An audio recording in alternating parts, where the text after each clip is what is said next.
હું પટેલ દીપિકાબેન નટવરલાલ, પાખર નાની પ્રાથમિક શાળા, તાલુકો દાંતીવાડા, જિલ્લો બનાસકાંઠા. મારા આ નવતર પ્રયોગનો વિષય છે રમકડા દ્વારા અધ્યયન નિષ્પત્તિ આધારિત પ્રવૃત્તિમય શિક્ષણ.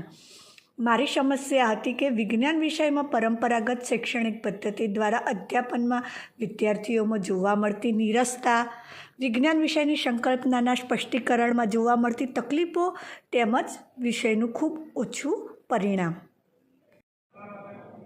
આ નવતર પ્રયોગની શરૂઆત મેં વર્ષ 2022થી ધોરણ 6 થી 8ના બાળકો સાથે કરી હતી. સાધન સામગ્રીમાં મેં આસપાસના પર્યાવરણમાંથી મળતી વસ્તુઓમાંથી નમૂનાઓ તૈયાર કર્યા હતા, રમકડા બનાવ્યા હતા, તેમજ જુદી જુદી રમતો પણ બનાવી હતી. હવે આપણે આ નવતર પ્રયોગ અંતર્ગત બનાવેલ રમકડાની આશરે ઝલક નિહાળીશું. આ દરેક રમકડાની મદદથી વિજ્ઞાન વિષયની જુદી જુદી સંકલ્પના તેમજ સિદ્ધાંતોની સમજ આપી શકાય છે. આ રમકડા મેં ધોરણ 6 થી 8ના બાળકોમાં વિજ્ઞાન વિષયમાં રહેલી કચાશ અને નીરસતા દૂર કરવા માટે આસપાસના પર્યાવરણમાંથી મળતી વસ્તુઓનો ઉપયોગ કરીને બાળકો રમતા રમતા પ્રવૃત્તિમય શિક્ષણ મેળવે તે માટે શાળા સિવાયના સમયે તેમજ રિસેસના સમયે બાળકો સાથે મળીને બનાવેલ છે.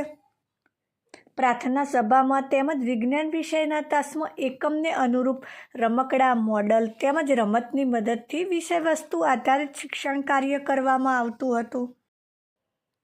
આ નવતર પ્રયોગના કારણે 80% બાળકો પોતાની જાતે આસપાસના પર્યાવરણમાંથી મળતી વસ્તુઓનો ઉપયોગ કરીને નમૂનાઓનું નિર્માણ કરતા થયા છે. જવાબ આપતા મશીનની મદદથી આકૃતિ દોરતા અને નામ નિર્દેશન કરતા થયા છે.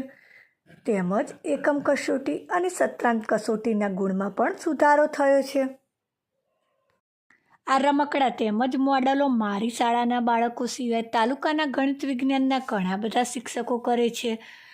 જેના પરિણામ સ્વરૂપે જિલ્લા લોકવિજ્ઞાન કેન્દ્ર દ્વારા આયોજિત રાષ્ટ્રીય સાયન્સ દિવસ નિમિત્તે મારી શાળાના બાળકોએ 60 કરતાં વધુ મોડલો રજૂ કર્યા હતા.